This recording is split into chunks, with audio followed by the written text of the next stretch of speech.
Singer 411G. Postmodern design for a post-war world.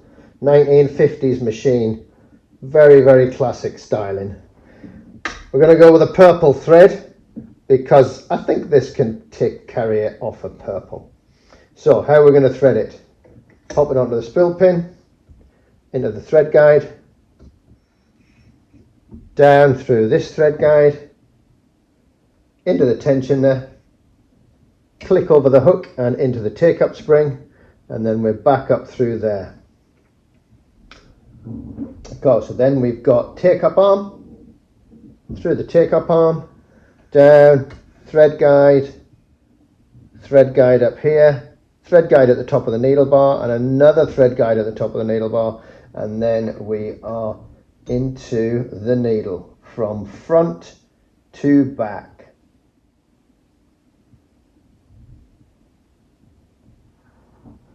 Boom. And then tuck it under the foot so it's out of the way. Bobbin. 66 bobbin. We're going to pink on the bobbin. If she can carry a purple on the top, she can carry a pink on the bottom.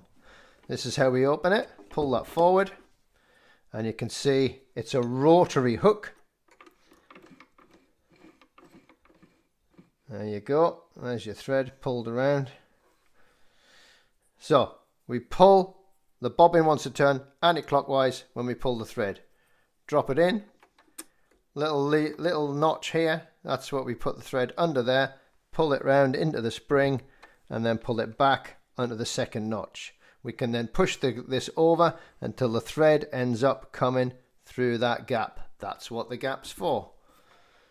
Bring it back and that's us ready to sew.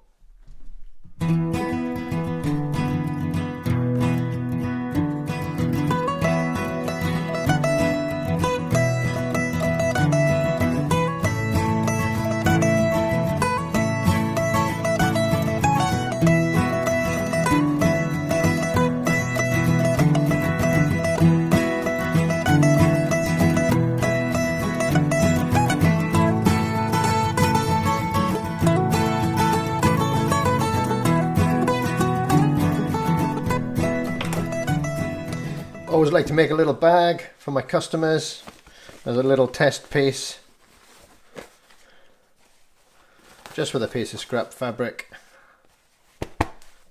So there is a little pouch for this machine.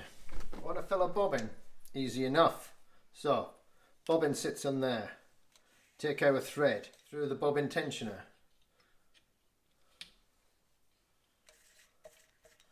And that just puts a little bit of tension on the thread as it goes onto the bobbin. Round this little thread guide. And then what I like to do, if it's got a hole, go up through the hole and then poke it through the big hole. And then drop that onto the bobbin winder. Turn it until the pin locates. There you go. And then we can either hold or we can trim that bit off. Now this has a stop motion on the end. Hold the hand wheel, undo the stop motion, and then this little lever here, we pull it out, pops the bobbin winder into contact with the wheel, and then when we turn, we just stop that jumping. There you go. Now we're filling our bobbin. And the bobbin will fill.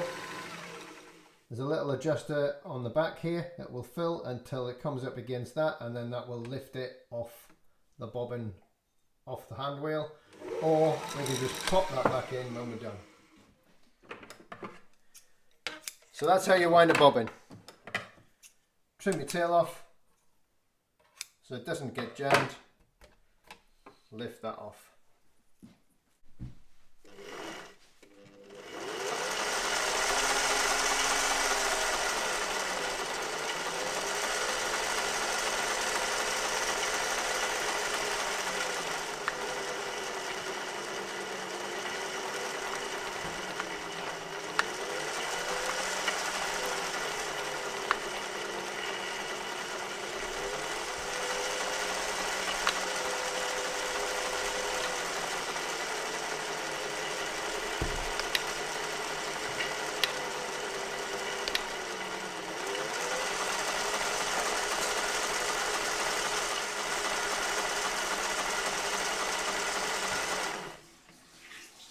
Check this out. This was new to me on this machine.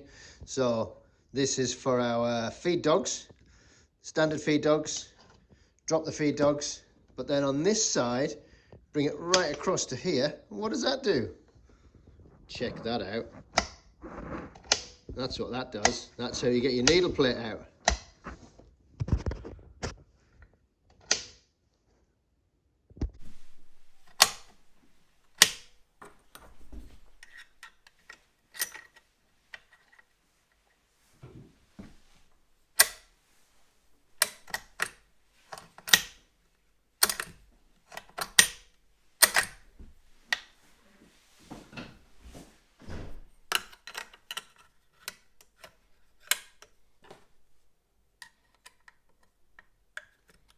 This is how you put on the cover plate. Look at all these options. A to J on this side, K to R on this side, and then we've got the special one. So that's for the top cam again, which is, you can have different cams. There's your zigzag. Stitch length also has very fine tuning. We screw that in all the way. And then inside that groove here, we have this very fine tuning for going forwards and backwards for when you are working with some of the pattern cams. Is this a good machine? It certainly is. And here we've got a light. Reach up, turn it, boom, there you go. See what you're doing. I've replaced the light with an LED. So it should burn a little bit cooler, and it has a nice pretty pattern on the bed. Inside the little door, we've got a little needle diagram to help you put it all together. Look in here, we can see the only plastic bit we've got in here is the additional cam, which is removable. Underneath, these cams are fixed cams, all metal. All metal in here. There's the drive for the motor, driving this gear wheel here, and again, metal. All metal in here, all metal all the way through, no plastic gears at all. Come through into the end plate. There we go, all metal in here, the whole way down. And you can see this is the slanted needle bar, Slant-O-Matic style. Check this out. Full metal rotary gears, no belt in here, gears all the way down. All metal. There's the motor. It's a little modular motor mounted in there. Fits in, it's got a vertical shaft, and it is a direct drive onto the hand wheel. Up there you can see the linkages. But as I say, all metal. Timing's done down here. We can do that one to adjust the timing. What else has this lovely machine got in store for us? So under here, this is our guide, tells us what all of the marks are for. So for example, BL5.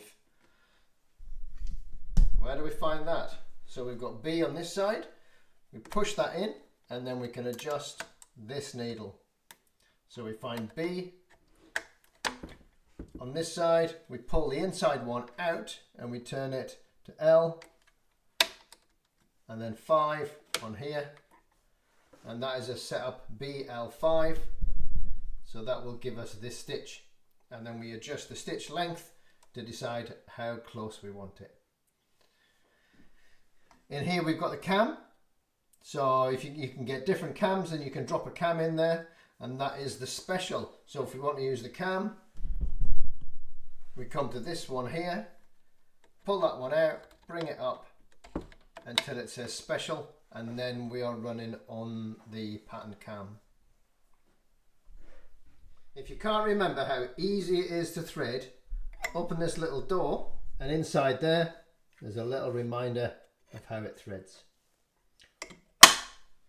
And if it's too light, you can reach under there and you can turn the light off. So that's a Singer 411. What do I think about it? I think it's a great machine. I think it's got a couple of weaknesses. I'm not keen on the slant. That makes it difficult to get So if you want to buy different feet for it, you can't. It's difficult to get feet because they have to be this slanted shape. I'm not sure what's available. Maybe there are some aftermarkets available, or maybe you can get a drop foot one, a releasable foot that would fit on there. Other than that, pretty good machine. Solid, very good machine. The motor, it's a very good motor. It's a direct drive. From historic perspective, and this being a vintage machine, if the motor goes, very difficult to get a new one. When it was a new machine, that was a great addition, and I would say this is definitely an improvement on the 319. But now, being a vintage, I think I would probably go the 319 over this one, because having the separate motor, it means if the motor goes, it's easily replaceable, whereas if the motor goes on this one, you'd struggle to get a new one for it. That's my thoughts on it. Fabulous machine. I definitely have one. This one belongs to a customer, so I'll have to wait until one comes my way. Thanks for watching. That is your Singer 411G.